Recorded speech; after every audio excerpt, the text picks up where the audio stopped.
Hello Hello. everyone. Good morning, good afternoon, good evening. Dear authors and invited guests, welcome to the technical session 4B. Myself, Anshika Jain, and this session would be moderated by me. I, on the behalf of Global Knowledge Research Foundation and GR Scholastic LLP, it is my great pleasure to welcome you to the 10th International Congress on Information and Communication Technology ICICT 2025, London, UK. The 10th edition of the conference is being organized in a hybrid mode. The physical event was held yesterday in London, UK, and the virtual event is being held through Zoom from 19 to 21st February 2025. I hope you will enjoy the knowledgeable and interactive sessions throughout the day. In this session, we will have 6 presentations, and each presenter will be given 12 minutes for the presentations and 3 minutes for the questions and answers. On 10 minutes, I will raise a very gentle reminder. There is another request to all the participants that you stay connected with us till the closing remarks. If you have any query or update, then you can write it to me in the chat box below. Just before we get started with the session, I would like to introduce you to the session chairs for this session. We have Dr. Rachna Sable. Ma'am is working as an assistant professor and HOD in GH Raisoni College of Engineering and Management, Pune, Maharashtra. She has total 17 years of experience, and her areas of expertise lies in machine learning, deep learning, natural language processing, computer vision, and statistic analysis. Welcome to the session, ma'am. Would you like to share a quick opening remark with us? Thank you, Ankita. Thank you for the warm welcome. Good afternoon, Durgesh sir. Good afternoon, madam. Yeah, my best wishes to all the presenter, and we would like to listen from them the innovative work that they have done. Thank you. Thank you so much. I would also like to introduce you to Dr. Durgesh Kumar Mishra. Sir has been working as Director and Professor, Symbiosis University of Applied Science, Indore, India. He is also a visiting faculty at IIT Indore, MP Indore. He has 24 years of teaching and 10 years of research experience. Sir has published more than 90 papers in both the international and national journals and conferences like IEEE. Welcome to the session, sir. Would you like to share a quick opening remark with us? Yeah, thank you. Thank you for the introductions, and nice to see again in the ICICT 2025. I hope all the participants will get the knowledge from each others, and that session will be fruitful. Thank you. Thank you so much, sir. So now I would like to start with the papers. First, we have Koichi Akashi to present the paper titled Amalgamating DP-LSC Assisted Abridgment Assessment with BERT Based Sentiment Analysis for Early Warning and Prediction of Academic Performance. Are you there? Can you hear me okay? Yeah, we can hear you. Are you there? Yeah, I'll just upload the slides now. Yeah, you may begin with your presentation. Yeah, can you stop sharing the slides so I can do that? Okay. Yeah, I have.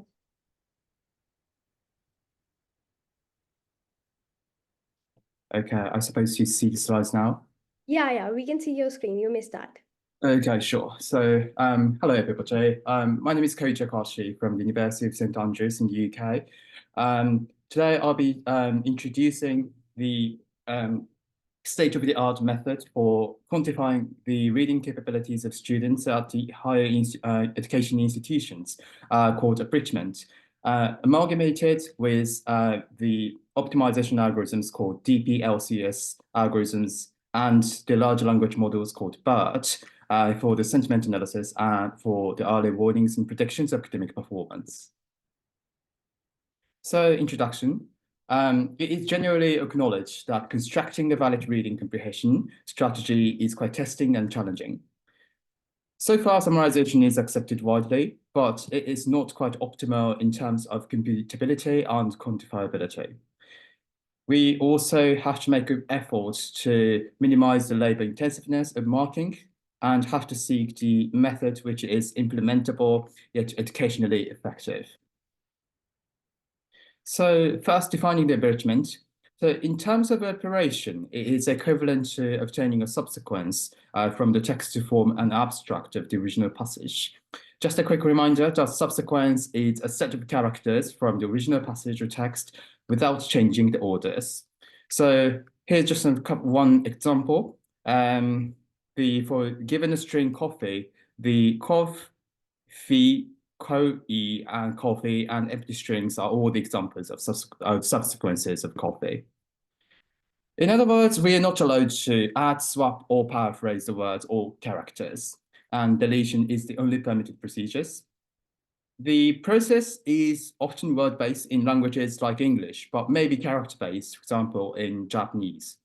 Last but not least, we have an important rule here. The resultant text has to hold both grammatical and semantic correctness. So here's just one example for the exercise. So this is just a descriptive text of the ancient Greek physician Galen. And what you do on abridgment here is to highlight part of the text just like that to form an abstract of the original passage. And you have to concatenate these yellow highlights. And this still has to serve as a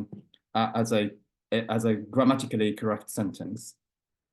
And in this case, the word count was reduced from 94 to 31.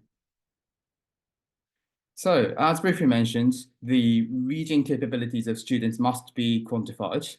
So first of all, the module coordinator prepares a model answer just by hand, and then the score is calculated as the text similarity of these two.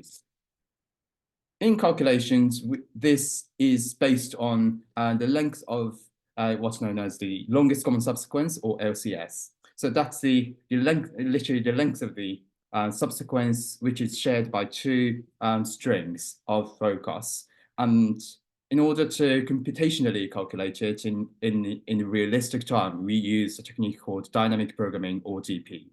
It allows for the computations at polynomial time, and this is defined as the length of the LCS multiplied by 2 divided by the combined lengths of the two strings.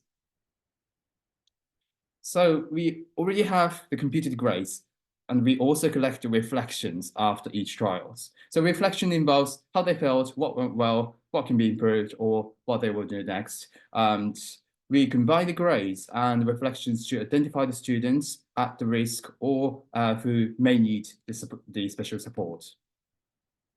So it's not only about the support, but also the predictions of who's likely to drop out. From the perspective of education and management, suppressing the dropout is quite beneficial, and this research attempts to automate all these processes mentioned so far. So we've already automated the grade computations, and what about the analysis of reflections? So it sounds relatively straightforward to think about employing the large language models, or LLMs. And this time we have a look at the pre-trained models in terms of deployment ease, and we shed light upon the LLM called BERT. So BERT stands for the bidirectional encoded representations from transformers, and this was developed by researchers at Google and released in 2018. BERT offers the pre-trained sentiment analysis functions quite thankfully. So this rates the positivity of its text on a scale from 1 to 5, the 5 is the most positive. And the input text should be ideally in English due to the largest training data size. So methods, we have the up to 451 submissions on each of the 3 trials at Kobe Tokyo University, Kobe, Japan. And we also collected the reflections after each of the trials. We computed scores with DP-LCS algorithms introduced earlier, and we then translated the reflections into English because they were initially Japanese, using the Google Translate, and rated the positivity by BERT sentiment analysis function. So we generated the grades and the reflection positivity scores on the spreadsheet, and we set the 2 criteria for what we term the flags. So first of all, the red flag is raised when the student fails to submit 2 or more submissions. Black flag is raised when the student's grade is in the lowest 20% regions, or the positivity score is 2.5 or less. So apparently it is also possible to have both two flags raised. So that's just a snippet of the results. So we have 20 students with, as an example. So we can see that these three columns indicate the positivity scores from 1 to 5. So we have colored low positivity scores in red, and this column is the average scores of the positivity scores. The following three columns are just the grades calculated from DPLCS algorithms, and this is the column for the grades. And we also counted the number of the failures to submit of submissions.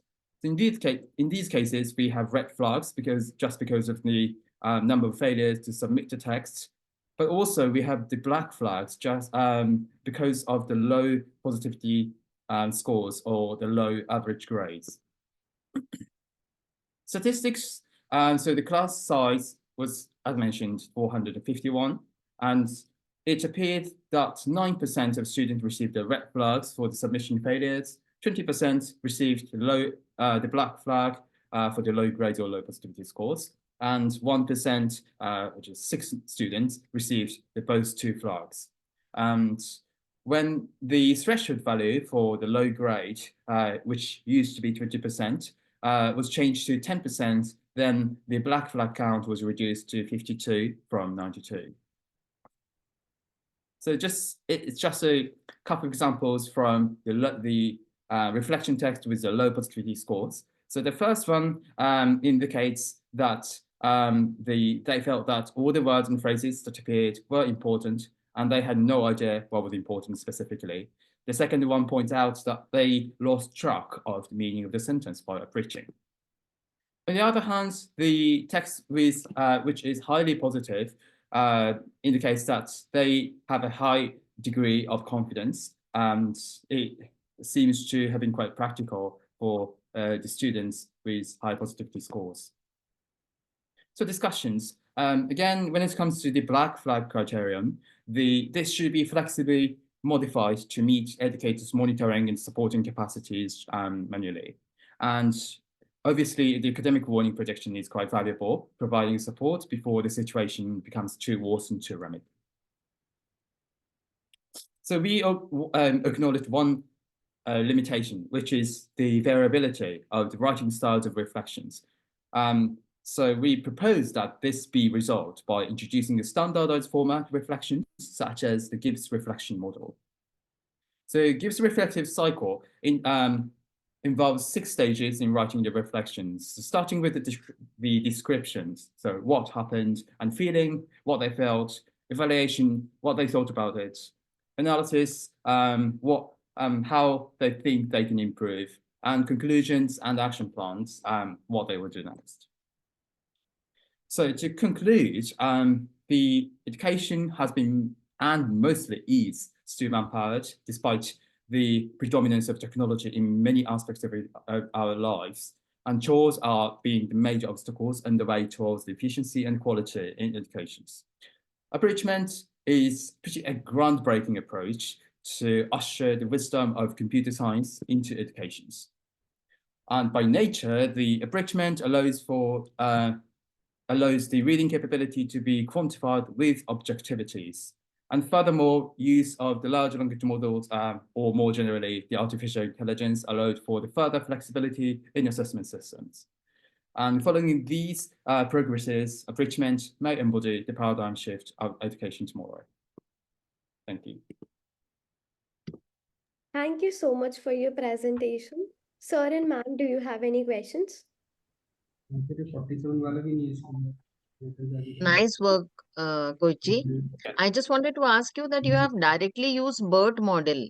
There are various models available. So have you done any comparison with the other existing models? Like, so far, the only model that had the pre-trained and the built-in function for the sentiment analysis was BERT. We could also think about the Robata, which is a sort of like the advanced model of BERT. But just because the precisions of the classifications of sentiment analysis was relatively high after conducting a brief experiment on the review text from Amazon's. and then it scored around 90%. We just got satisfied with that, and we went just with the BERT this time. Okay. You could have shown that comparison also, means that could have proved. Yes, probably it may be more helpful to compare Yeah. models, exactly. Yeah, true. Yes. Okay. Thank you. Okay, can continue. Thank you, sir. So we'll be moving on to the next presentation. Next, we have Joao Bagicha GR to present the paper titled An Effective Resource Discovery Strategy for Fog Computing Driven by Computational Capabilities and Behavioral Characteristics. Are you there? Yes, I'm here. You may please begin with your presentation. Okay, I'll share here.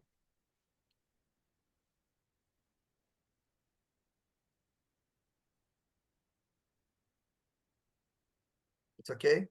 Yeah, your screen is visible. You may start. Okay, thank you. Good morning, good afternoon, good night. My name is João Baquiega Jr. I'm doctoral student in University of Brasilia, and I will present our paper about an effective research discovery strategy for fog computing driven by computational capabilities and behavioral characteristics. This paper was written with support of my colleagues Breno Costa and Leonardo, and my advisor, Professor Aletheia, and also with Professor Buia from the University of Melbourne.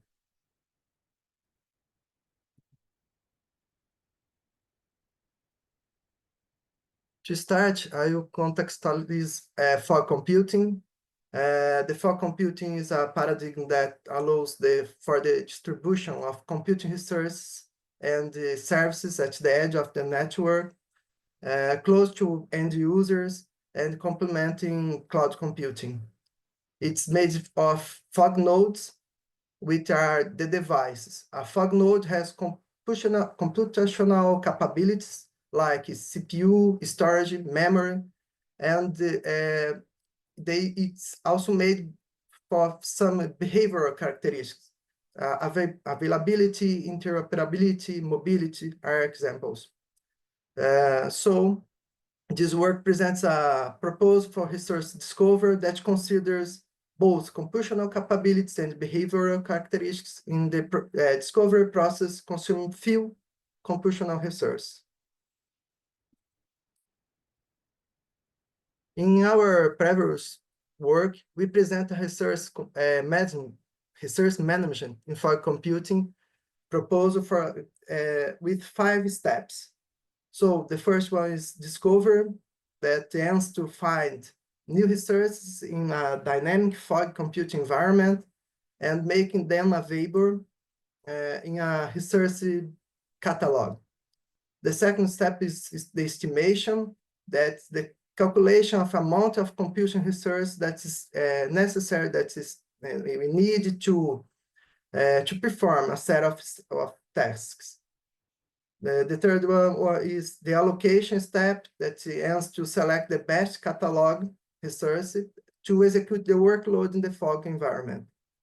So we have the monitoring step that collects the status of the fog nodes and update the resource catalog with some important information about the fog nodes. And finally, we have the orchestration, that is a management function responsible for the service life cycle and provide requested service to user and resource. And it assures the service level agreement.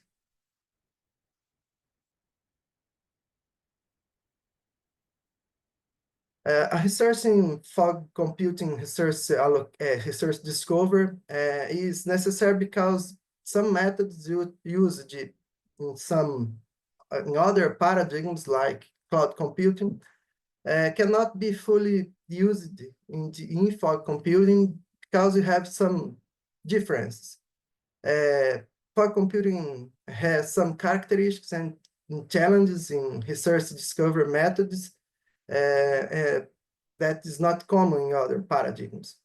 One of the main points of attention is the fact that fog computing has devices with low computational power, and they are so distributed geographically. Therefore, the challenges for this development of our proposal were the location, the availability of resources, some fault tolerance methods, the asynchronous notification by the fog nodes, and we have to pay attention to different communications protocols and different resource types, and the solution have to be lightness because the fog node has low power and computational power, okay?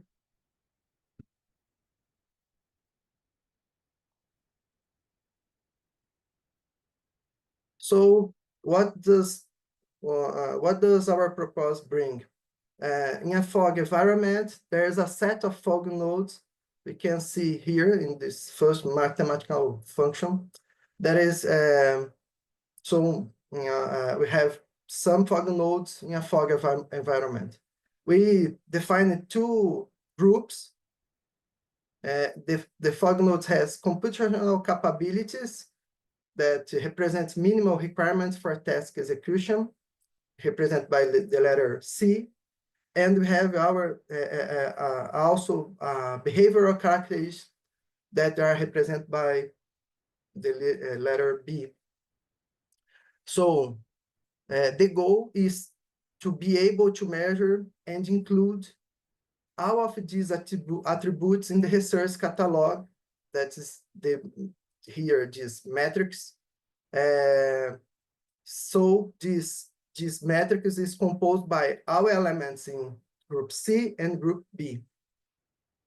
Our objective function is to include in the resource catalog only the fog nodes that meet all the input requirements that were defined by the requester. For example, I can define that I want to include in the resource catalog to search and to include in the resource catalog only the fog nodes that have more than 2 vCPUs.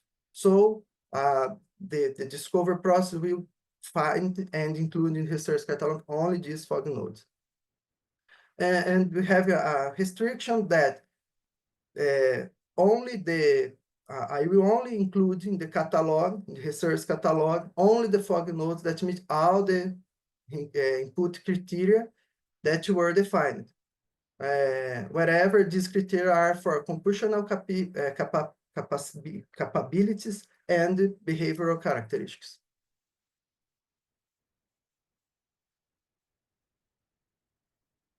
So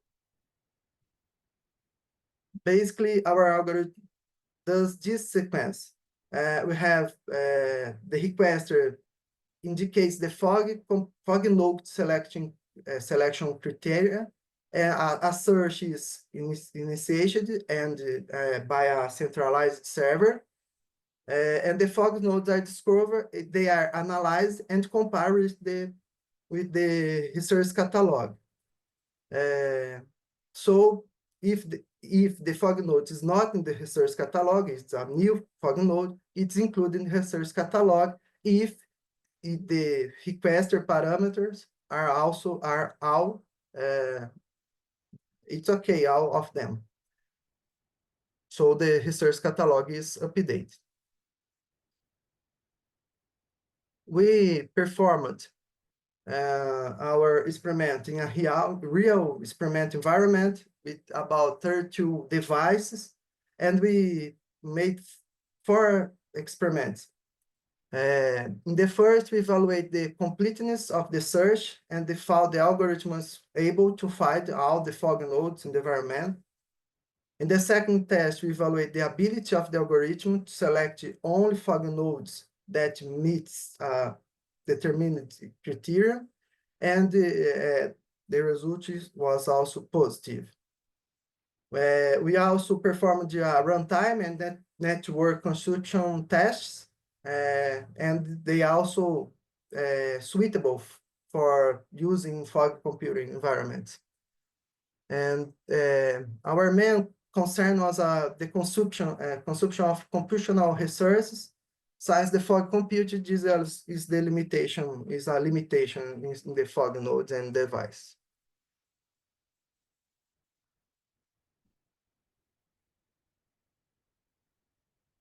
Finally, we're able to validate our proposal, and it's suitable for resource discovery for computing, considering computational capabilities and behavioral characteristics.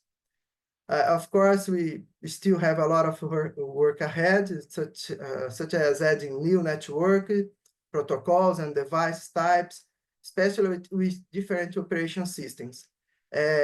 We need to advance in security issues, which will a major focus in fog computing environments.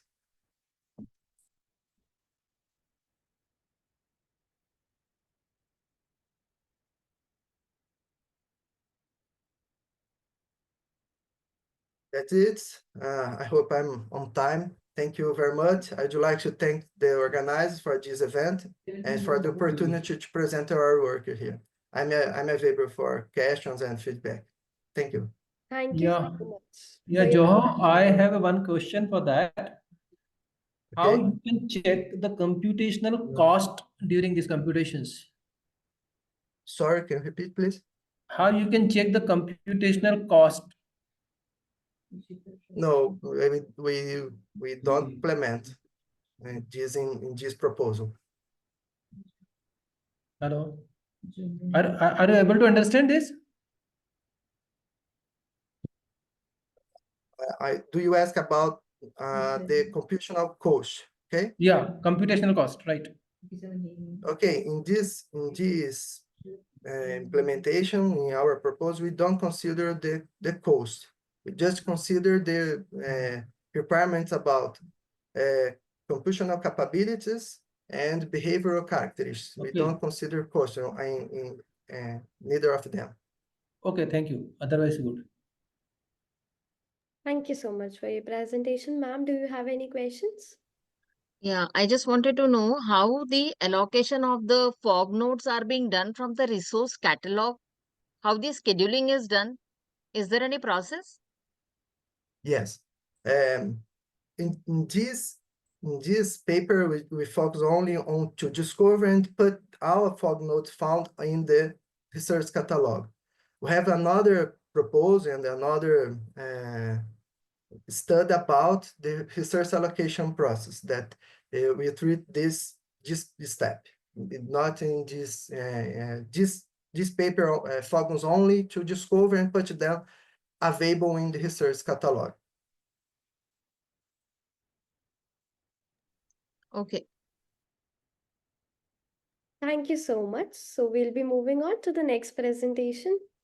Next, we have Kostadin to present the paper titled Framework for Compiling Summary Reports in Business Intelligence Modules in Higher Education Institutions. Are you there?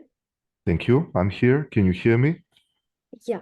You may please begin with your presentation. I will now share my screen. Do you see the presentation? Not yet. Let me see why that is. Oh, yes. Okay. Now, can you see it? Yes.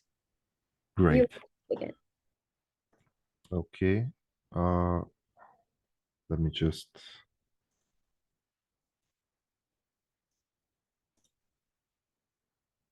Okay, thank you. My name is Kostadin Nevrkopliev. I will give you information about the framework that makes summary reports using aggregation methods in business intelligence modules used in higher educational institutions. First, why is business intelligence needed in higher educational institutions? Well, first of all, there is increased competition between all those institutions. There are more and more universities. More students need to attend classes. So universities need to be very efficient in their management. What is really concerning is the high dropout rates among students in different majors. And universities really need to find the reasons why this dropout rate is skyrocketing during the last few years. The other reason is because the academic landscape is evolving rapidly. New and new majors are being created, and the reason for this is because the technical and social landscape is changing, and we need to be effective in the process of giving good education to students. And that leads to a complex decision making for the university's managers. All the administrators must have efficient fund management, and they need to know which majors are popular, which are effective and good, and which are not. So business intelligence in higher educational institutions give strategic enrollment management. It gives the ability to forecast future enrollment trends. This particular thing is done with various machine learning algorithms. They can identify potential areas for expansion, and when creating new majors, machine learning algorithms can be very effective into choosing the lessons and the topics that those majors need to cover. One of the main areas that universities and higher educational institutions need to be efficient is financial oversight. And here is the business intelligence dashboards that are very good into overseeing every financial aspect of the management of a higher educational institution. Also, aligning courses with student and industry needs, machine learning algorithms and business intelligence applications can make analysis of what various industries needs as specialists, and that's why they need to be implemented. What are the tools used in business intelligence? Predefined and ad hoc reports and the so-called dashboards are a fast way to see the whole picture when making various reports. Of course, probability and statistical analysis is very important when trying to predict and to see various trends that are forming. And machine learning algorithms are being applied more and more frequently just to do this. First, what is data aggregation and why is it important? The framework that we're proposing is part of a larger framework, but this particular one does data aggregation. Aggregating data is a fundamental component of all business intelligence tools. It makes raw data into understandable information that can be very helpful into making taking decisions that are informed and effective. It's essential for structuring, summarizing, and analyzing very large amounts of data. And the reason that we use it extensively is because it helps decision-making process. Ready to How interrupt does you, sir, but are you changing slides? Because we can I only am? see the first slide. Oh, sorry. Well, do you see now my slides? Yeah, we can. I guess it was Uh, not doing. Yeah. maybe, yes. Sorry for this. Can you see that now the slides that I'm currently Yes, yes, we can showing see you? that. Yes. Okay. Okay. This is an example aggregation report, an example linear report. It is linear report because the data in it is raw. And when you aggregate data, it becomes more understandable to the management, which is essential for decision-making process. How does data aggregation support business analysis in higher educational institutions? First, it gives the ability to make strategic planning, which is very important for um, taking long-term decisions that will have long-term effect on the higher education institution. It can evaluate the performance and particularly financial performance. It can identify different trends, and it is helpful into monitoring resources, both financial and material resources, which is essential for the effectivity. What are the key features of the framework? First, it transforms entities that are raw entities into aggregated data transfer objects. To do this, it uses various aggregation functions. Um, some of them are the most basic: summing, averaging, counting, but we've added a lot, over 20, in fact, various measures of central tendency and data dispersion areas. And also it was very important for us to use various good practice design patterns when we construct the reports. That's why we're using the builder design pattern. So what are the key features of the framework?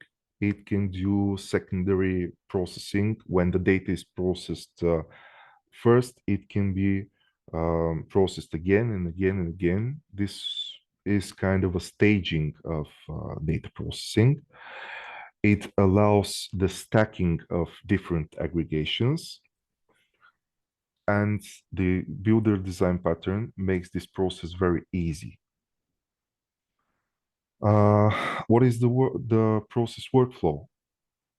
We take input data from, it can be Sir, taken again, from, you are changing your slides, I suppose. yes, I'm changing slides. Can you see it? No, again, we are at aggregation reports only. Really? Okay. Can you, introduction to the framework. Can you see it now? Yeah, we Framework workflow. Process workflow, a framework Yeah. workflow. Okay. All right. So you can see it now. First, we get the input data from various sources. Then we group and aggregate the data. Then we can do some secondary processing, and we generate the final report. And this final report can be exported into various front-end systems. This particular framework is implemented into a larger business intelligence framework that's very powerful, and it is specifically designed to easily develop custom reports. One of the main things that we wanted to implement there is that it can gather data from various sources and combine this data before the aggregation process. And the other thing that was really important for us is that it can be implemented into a larger software by various ways. For example, it can be compiled into a library. It can be a separate API that other systems can call, or it can be a microservice. Okay. Thank you for the attention. If you have any questions, I would Thank you gladly so answer them. much for your presentation. Sir and ma'am, do you have any questions? No, it's a nice presentations, I think so. Can go ahead. Ma'am? Sir, after you fetch the data, the second step was grouping and aggregations. So after extraction of the data, is there any pre-processing required before aggregation and grouping? In the larger framework that this particular framework that I'm presenting, there is a layer that can combine data because often data comes from different sources. Yes. And data cleaning and data mining is a part of this pre-processing in the Okay. larger framework. Okay. Okay. Thank Thank you you. so much for Thank your you. presentation. So we'll be moving on to the next presentation. Next, we have Kuang Win to present the paper titled Multi-Model Retrieval Augmented Generation for Enhanced E-commerce Search. Are you there? Are you there? Kuang, are you there? Okay. So next we have Nur to present the paper titled Periodical Literature and Online Whiteboard as Alternatives to Textbook. Are you there? Hello, Anshika. Can you hear me? Yeah, we can hear you. You may please begin with your presentation. All right. I'm sharing my PowerPoint. Okay. Yeah, it is visible. Okay, is my PowerPoint moving? Yeah, it is moving. All right. Hello, everyone. My name is Nur Annalisa Abdul Latif. I am from University Kebangsaan Malaysia. I will be presenting my paper entitled Periodical Literature and Online Whiteboard as Alternatives to Textbook. And I'm presenting on behalf of the other authors, Dr. Hanita Hanim Ismail, Professor Harwati Hashim, and also Professor Wardatul Akmamdin.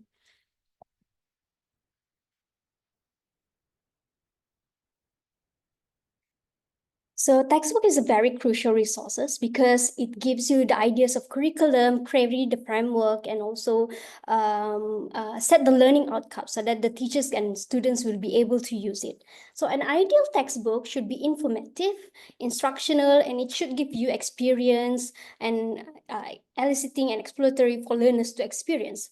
The principle of textbook that we highlight should have few factors such as the impact, how relevant it is to your course, and then how authentic the materials, and whether it can be facilitating to your students. But the reality is most commercially produced textbooks, the one that you can buy at the bookstore, so very basic is informing the user about the language features. They are trying to teach you the language features instead of using them holistically or like guiding you to use these features. So sometimes textbooks are considered superficial and boring because they try to fit in all these skills.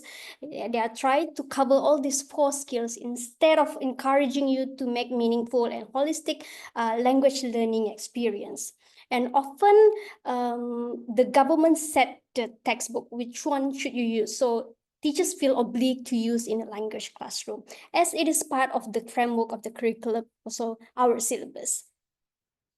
So to give you a little bit situation in Malaysia, teachers in Malaysia, especially secondary school, they have very limited chance to be flexible in choosing materials because they are required to use a certain textbooks and also carry forward the syllabus set by the minister.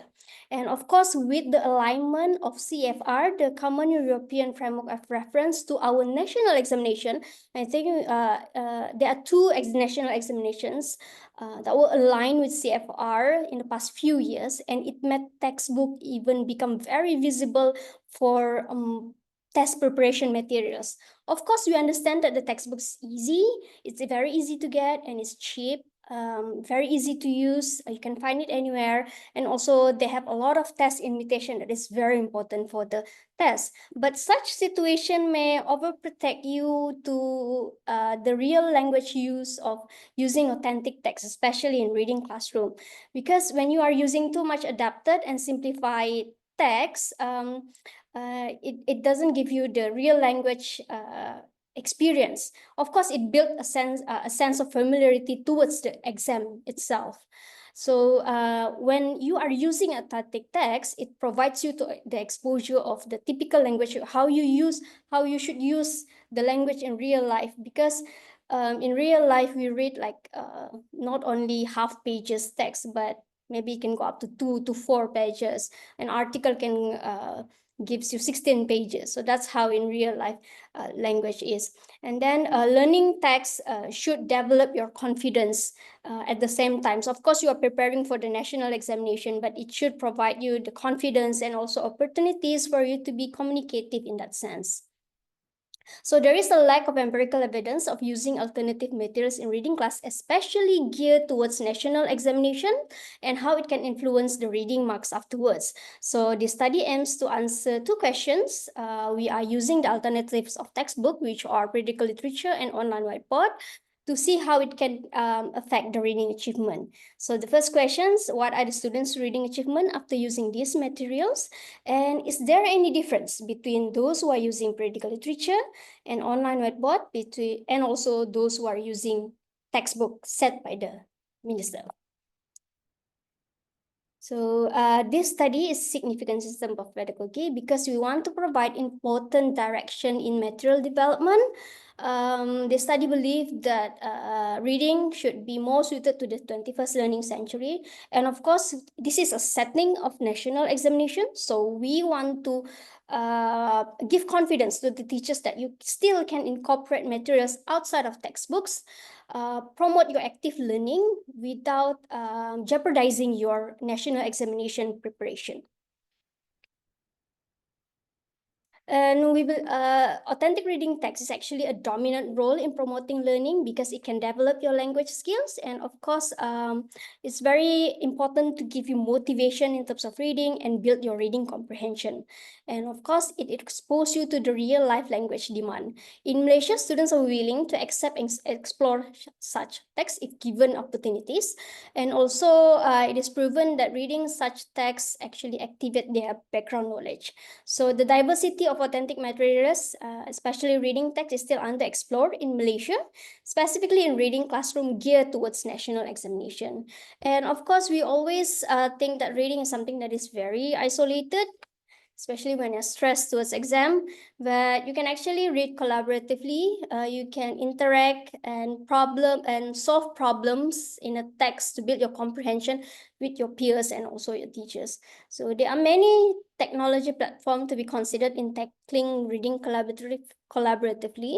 One of it is the online whiteboard, which is a free and open website designed to support interaction in real-time sharing. So the usage of online whiteboard in Malaysia has been investigated to help students read effectively. It promotes you to read more and also give you platform to interact and express feeling while reading. So there is still an answer questions when it comes to reading collaboratively using online whiteboard and its effect towards the reading achievement. So this is a study of quasi-experimental design. We are comparing two groups of people. One is using critical literature and online whiteboard, and another group was using the textbook set by minister. So the sampling is random, 30 students in each group. There were 3 instruments involved in the study, which or the Malaysian University English Test. This is the test administered by the Malaysian government, and the test aims to measure the competency of English language, and it is often used as a prerequisite for you to do your degree program or postgraduate program. And of course, we have our critical literature, which is non-simplified and non-adapted text from Weekly News Magazine, and then each text comprises of 1 to 2 pages, around 900 to 1,200 words and images. We also use online whiteboard as a workspace that offers visual share platform. So the readers can type, they can draw, they can share multimedia files, use templates, and also annotate while doing their reading. It's a 9 weeks of intervention, 3 hours of English class. One group, the control group, is using centralized textbook, and another group is using the periodical literature and online whiteboard. So before the intervention, we ask them to do the pre-test, and of course, after the intervention, we ask them to do the post-test, and also sit for the national examination administered by the government. So this is the overview of the results. As you can see, the comparison of pre-test and post-test shows significant and positive result for the experimental group. Unfortunately, for the control group, there is no changes. For the post-test, and actual national examination shows higher marks compared to the one who were using the textbook. So this is the breakdown of the result. As you can see, there was a statistically significant improvement in using the materials proposed in this study. As you can see here, p value is lesser than 0.05, so we rejected the null hypothesis. For the control group who were using textbook only, there was no significant improvement, so we failed to reject the null hypothesis. Then the conclusion is there was no difference between the pre-test and post-test among the participants in control group. And for the post-test, as you can see here, the mean value for experimental group was higher than the control group. So the group who were using periodical literature and online whiteboard score higher than the group that use only textbook. And for the actual MUET, this is the actual examination. All of the participants from both groups, they have taken MUET under the administration of Malaysian Examination Council. And the experimental group shows higher marks, higher average marks compared to the one who was using textbook. And of course, the findings of authentic reading text and online curative reading echoes with previous studies in many different settings and also type of authentic text. And this combination is very new in pedagogy. So for that reason, we hope that the findings of this research pioneer the application of these materials, these combined materials, to supplement the readily available textbooks. And of course, we would like to emphasize that this research and its findings are not disregarding. We understand and acknowledge the importance of textbooks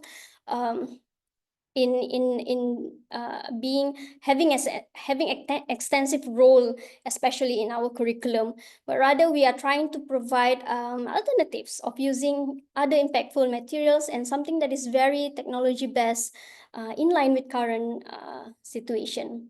So further involvement might be done, for example, getting the perspective of teachers, because they are going to scrutinize the material, so we need to see the feasibility of these materials from their perspective, and also maybe get some answers in terms of perception and challenges to discuss the overall implementation and long-term effect it has towards our national examination. And of course, having the precise alignment to the current learning framework, the CFR outcome. And that's all from me. Thank you very much. Thank you so much for your presentation. Ma'am, do you have any questions? No, only one suggestion, that the sample size should be increased and the test should be conducted on the more sample size to get more accurate results, maybe. Because now the sample size was only 30, na? So we could increase and check the results once again. All Nice right. work. Thank Yeah. you, Doctor. Thank you so much. So we'll be moving on to the next presentation then. Next, we have Kayoko Yamamoto to present the paper titled Web AR-based support system for food tourism. Are you there? Yes, I'm here. Thank you very much for your gracious introduction. Okay. I'm sharing my slide. Can you see my slide? It's getting Okay. It is okay. Okay. Can you start my presentation? Yeah. Okay. Okay. Okay. Good morning. Good afternoon and good evening, ladies and gentlemen. I'm Dr. Kayako Yamamoto, a professor for the University of Electrical Communication, Tokyo in Japan. I'm delighted to be here. The theme of my presentation today is Web AR-based support system for food tourism. First of all, I'll introduce the background and the aim of the present study. In this sentence, food tourism is becoming increasingly popular. Food tourism is defined as a form of travel, and the purpose is to enjoy food and food culture that are specific to a region. Additionally, there are tourists who demand to engage in tourism without creating plans in advance. An increasing number of people who are deciding on visiting places by obtaining various information in tourism areas. Various support methods exist for travelers in tourism areas. One is augmented reality, AR. There is a present study aimed to design, develop, operate, and evaluate a system that can accommodate both tourists who create food and drink-centered plans in advance, as well as those who do not. Central Yokohama City in Kanagawa Prefecture, Japan was selected as the operation area for the system. Secondly, I'll introduce the system design. As shown in this figure, the system comprises an original tourism plan creation system, Web GIS, Web Geographic Information System, and Web AR. User can access a system using PCs and mobile information devices, such as smartphones and tablet PCs. Thirdly, I'll introduce a database creation of the system. Table 1 shows the data used in the system. Data on a total of 113 tourism spots were collected using the tourism web media. Then the tourism spots were classified into 5 categories, such as famous historical site, shopping, art museum, theme parks, and others. Additional data on 1,187 restaurants were also classified, also collected from restaurant web media. These 2 kinds of data were then researched in the database. Each allowed to users functions immediately after starting the system operation. Fourthly, I'll introduce a system development. As a system was developed by integrating our original tourism plan creation system, Web GIS, and Web AR, the system has 5 unique functions. I'll introduce the principal functions from now on. First, I will introduce the function of tourism plan sharing and viewing. Shown in Figure 2, user can view the tourism plans created by other users and its information. User can also copy the tourism plans of other users. Next, I will introduce a function of nearby spot search. User can search for restaurants and tourism spot near the user's current location. The search result can be displayed on the AR-based mobile information device screen on a digital map of Web GIS.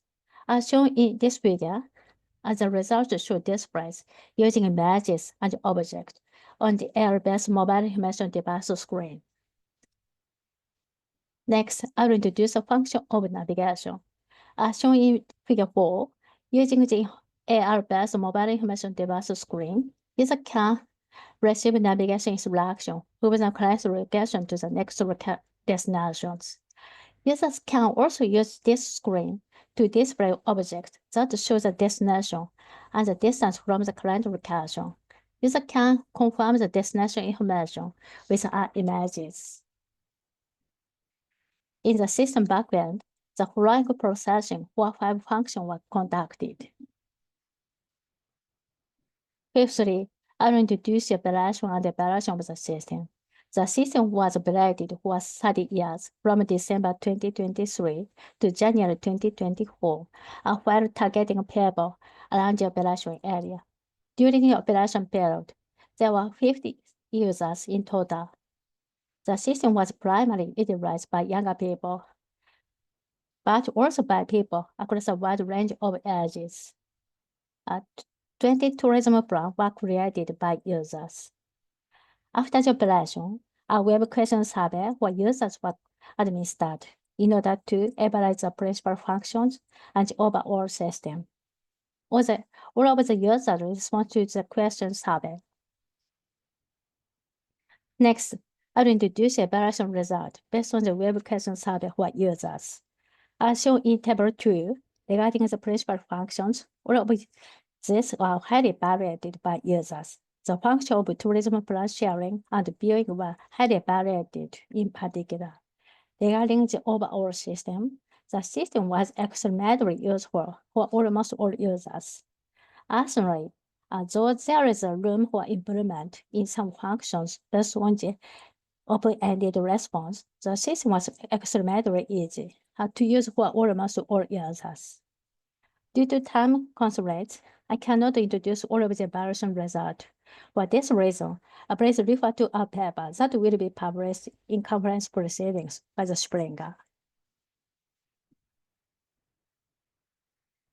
Finally, I will conclude the present study into the 3 points. The first point is about the system design and development. The second point is about the system operation. The third point is a system evaluation. Actually, our future researchers are pointed out. Broadly speaking, the first one is improvement of the system based on the evaluation result. And second one is enhancement of the usability and the advance of societal improvement of the improved system to tourism area inside and outside Japan. That's all. Thank you very much for your attention. Thank you so much for your presentation. Ma'am, do you?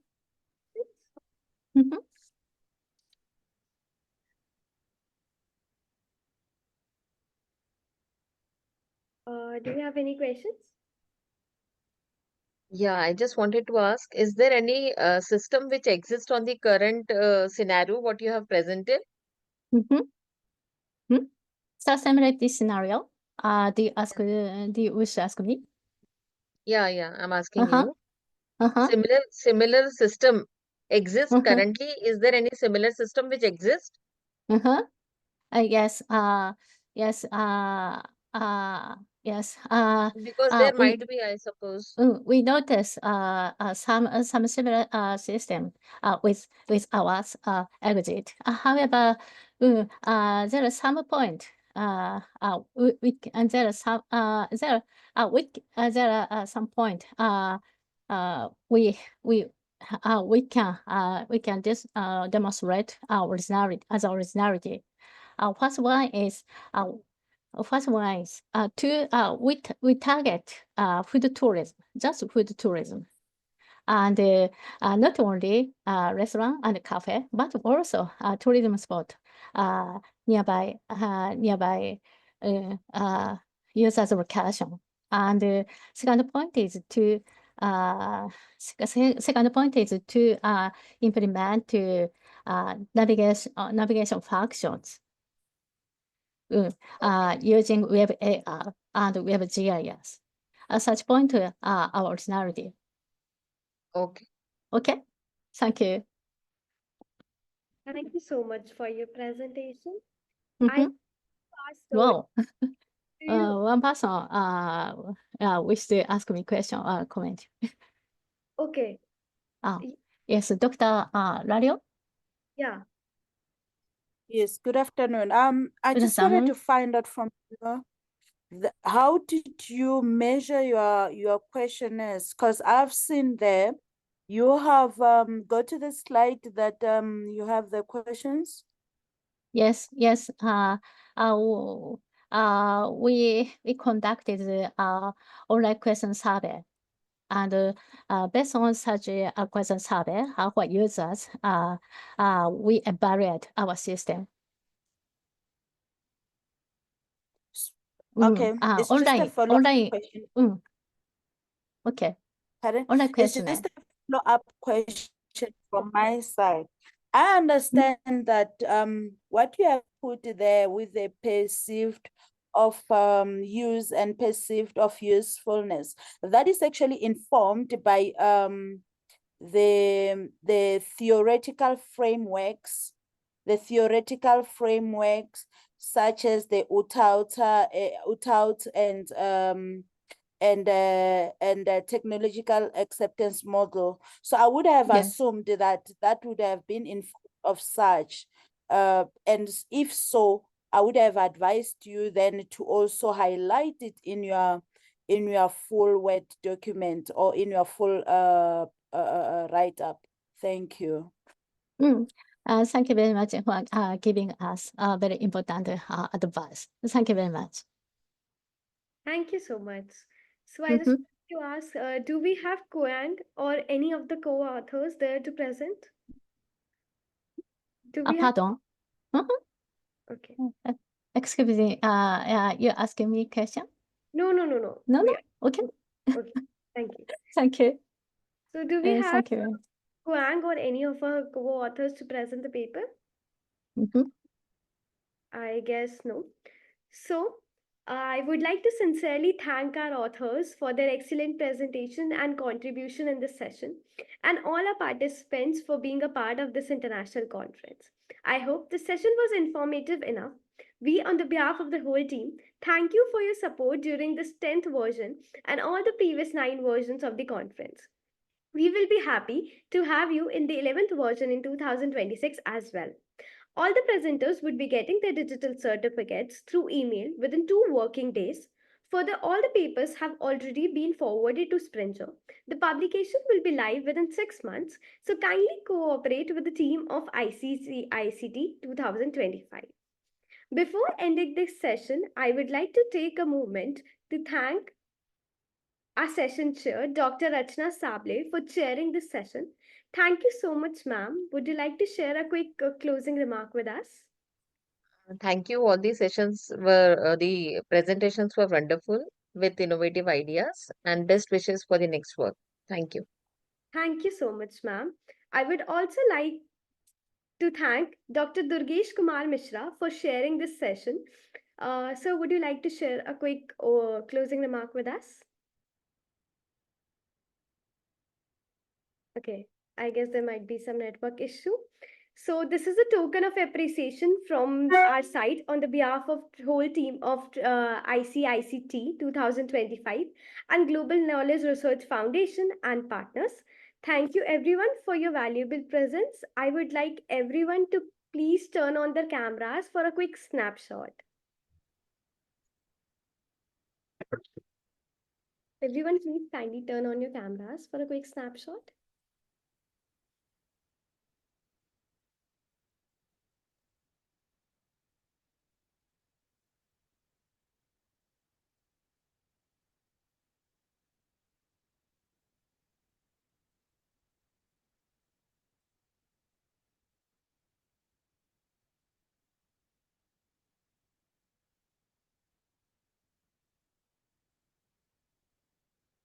Thank you so much, everyone.